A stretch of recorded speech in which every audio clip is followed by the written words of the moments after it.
اگر میں آپ سے گزارش کروں کہ آپ کچھ بنا دیجیے گا اور کچھ مکس کر کے مجھے دے دیجیے گا تو میں افطار کے قریب نا گرم گرم بنا دوں گی. بس ہے نا دانش بھائی؟ گرم گرم بنائیں گے. امجد بھائی کی جس طرح شہادت سے پہلے ہم کرتے تھے گرم گرم پکوڑے بناتے تھے, امجد بھائی میرے ہاتھ کے پلیٹر پورا کھاتے تھے, تو آج آپ نے پلیٹر یہ کر کے نا مجھے امجد بھائی کی یاد دلا دی. بس. اور دانش بھائی کو بھی انشاءاللہ میں مائک لگوا کے نا ضرور کسی دن آپ سے باتیں کرواؤں گی کہ دانش بھائی بتائیں گے کس طرح جو ہے امجد بھائی وہ کہتے تھے کہ بھائی مجھے کسی کے ہاتھ کے پکوڑے نہیں کھانے. یہ میرے گواہ بیٹھے ہیں جس میں سے رضوان اور ڈاکٹر صاحبہ اور حسان بھی ہیں, دانش بھائی بھی ہیں, کہ وہ کہتے تھے مجھے کسی ہاتھ کے پکوڑے نہیں کھانے, مجھے تیرے ہاتھ کے پکوڑے کھانے ہیں. تو وہ بس مجھے یاد ہے محبت. اللہ نے جنت الفردوس میں اعلیٰ مقام عطا فرمائے. اور ڈاکٹر صاحب کو بھی, جنید بھائی کو بھی, جو ہم میں آج نہیں ہے, اللہ پاک ان سب کے لیے آسانی والے معاملات فرمائے. اور ڈیڈیکیٹ ہی کرتی ہوں میں, تو کہنے والی بات نہیں ہے. ٹرانسمیشن ڈیڈیکیٹ میں نے ٹیم کو کہہ دیا تھا کہ یہ میں ڈاکٹر صاحب کو ڈیڈیکیٹ کروں, کیونکہ ان کے بعد میں پہلی دفعہ کر رہی ہوں ان کے جانے کے بعد, تو ان کے بغیر رونق ہی نہیں ہے رمضان کے ٹرانسمیشنز کی. بسم اللہ.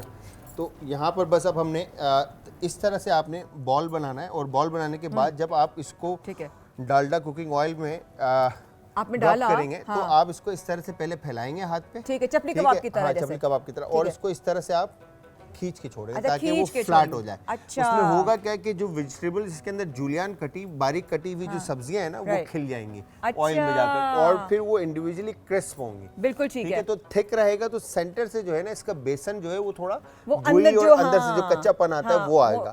تو یہاں پہ اس میں اسپیس نہیں رہے گا اور ہر طرف سے پکوڑا, لیکن بیسن کچا نہیں ہوگا. بیسن کچا نہیں ہوگا 110%. ٹھیک ہے, تو ہم کچھ ڈال رہے ہیں یہاں پہ پکوڑے, اور آپ ہمارے ساتھ رہیے گا. برہان رحمت brought to you by Surf Excel, Dalda, Olpers and Lifebuoy. ساتھ ساتھ آپ کے ہے, ہمارے ساتھ رہے گا براہ راست. میں ہوں مایا خان. آپ اس سے کبھی منہ دھو کے دیکھیے گا, ایسا موئسچرائز ہو جائے گا نا فیس کہ آپ سچ میں مذاق نہیں کر رہی ہوں, گلاب اتنا اچھا ہوتا ہے. ٹھیک ہے, اس سوپ میں شامل ہے ملک اینڈ روز پیٹلز ایکسٹریکٹس جو آپ کی ڈل سکن کو بنائیں گے فریش, سافٹ اینڈ گلوئنگ. اور دوسرا جو آج میں سوپ پک کر رہی ہوں وہ ہے ہائیڈریشن. ڈاکٹر صاحبہ سے بھی میں نے ہائیڈریٹنگ کی بات کی. ڈاکٹر صاحبہ یہ ہے ہائیڈریشن, یہ آ گیا میرا خیال ہے, ہائیڈریٹنگ گلو.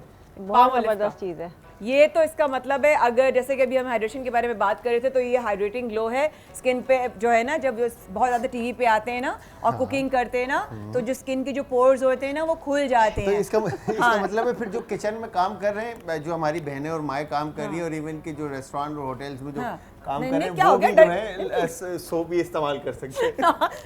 بالکل. اور قدرتی اجزاء سے بنا ہوا ہے. سب سے چیز کی میں خاصیت بتاؤں آپ کو, ایلو ویرا اور آلیو ایکسٹریکٹس. ایلو ویرا گھی گوار کا پٹا, اور آلیو یعنی زیتون, جس کا ذکر آبویسلی میں ضرور پوچھوں گی ابھی ارم سے بھی. دونوں انگریڈینٹس آپ کی اسکن کے لیے بینیفیشل ہیں, اور وہ نیوٹریشمنٹ پہنچاتے ہیں آپ کو جس کے آپ کی اسکن نرم اور ملائم رہتی ہے. بہت ضروری ہے. آپ اگر اپنا خیال نہیں کریں گے, دنیا میں آپ کا کوئی اور خیال نہیں کرے گا.